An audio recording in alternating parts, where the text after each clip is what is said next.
Today I want to show you the black velvet bean. Now this bean is basically a dopamine bean. It has L-DOPA in it, 4 to 7% L-DOPA, and that's a precursor to dopamine.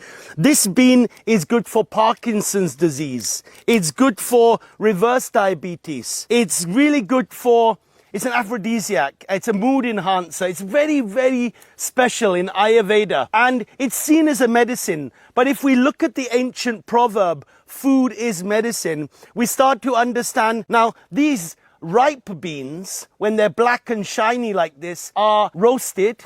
We boil them, we grind it into a powder and boil it, and then we add coconut milk and jaggery and we drink it as a coffee.